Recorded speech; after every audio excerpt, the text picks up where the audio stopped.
Hey you playa, there is little to no truth behind the claim that women hate it when men express emotional vulnerability in front of them. So why is this lie constantly peddled in the manosphere and red pill spaces? Part of what's demonstrated in these communities is that there's a certain type of way to be a man that's attractive to women, and that means being able to express emotions like anger, confidence, happiness, and excitement, all while suppressing other emotions like sadness, fear, grief, and tenderness. The former list of traits are probably more socially acceptable because there's a sense of awareness and control in displaying them, while the latter half of traits tend to rest more on the unknown and uncertainty behind it. Why then do we have all these rules about how and when men can express certain emotions? Is it to attract women? Is it because of women? Are women to blame here? A lot of it is due to the societal expectations we place around masculinity. This is a system that's upheld by both men and women.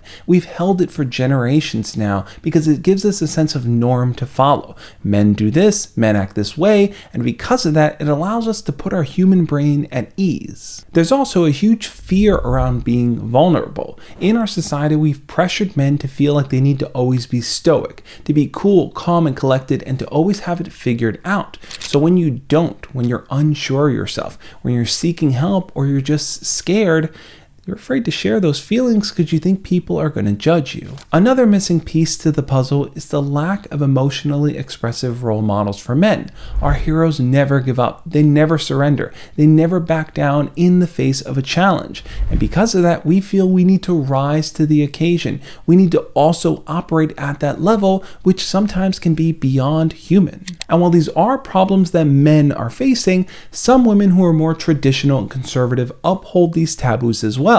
They may be influenced by society around them or even have individual experiences with different men in their lives who have shaped what it means to be a man, and that's what they're holding as the standard for every guy they meet. It can also be the case that women who don't like men who express their emotions do so because they feel a sense of discomfort and insecurity around that. They may not know how to respond because it's never been modeled for them. So when they see a man expressing his emotions, they just kind of freeze up and don't know what to do. Or perhaps they're around a guy who's just constantly unloading his feelings on her. She may feel emotionally overwhelmed and burdened by his problems, and that can make her feel a lot less attracted to him. Hearing that might make you think, okay, whatever you do, do not talk to a woman about your problems. She doesn't want to hear them. But the reality is that women do want men to be more emotionally intelligent and authentic. When men feel like they can't even talk to their partner about the hardest parts of their lives, is it any surprise then when they suffer from high rates of depression, anxiety, addiction, and even suicide? We get so hung up on these traditional performative gender roles, where a man must do certain things in order to be a man, that we force ourselves into what Tony Porter calls the man box, where we must operate within this system in order to feel a sense of worth and love. And attraction plays a huge part in that, because part of this man concept is to be desirable by women. And when you're not desirable by women, well, then you're less of a man. The simple solution offered by the red pill and manosphere spaces is to just talk to guys about what you're going through. Don't even bring your problems up to women.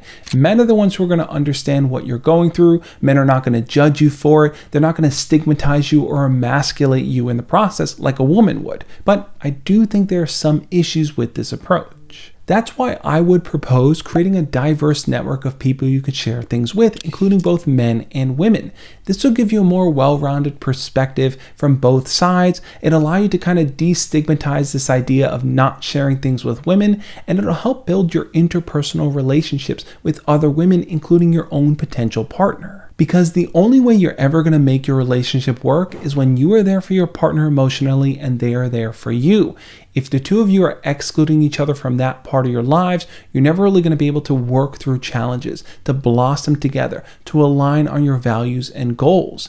Plus, you're going to build more attraction for each other when you get to see the whole self that that person is bringing to the table. So talk to your partner about your emotional needs and experiences. Just don't dump everything on her. Have other friends you can rely on and share things with as well. Doing so is not just going to make her lose attraction for you. This is a myth that needs to go away. The fact of the matter is, she wants to hear about you being vulnerable. She wants to know that you have those feelings, and she wants to know that you are doing everything you can to be your best self. On that note, I'll catch you next time. As always, love and peace.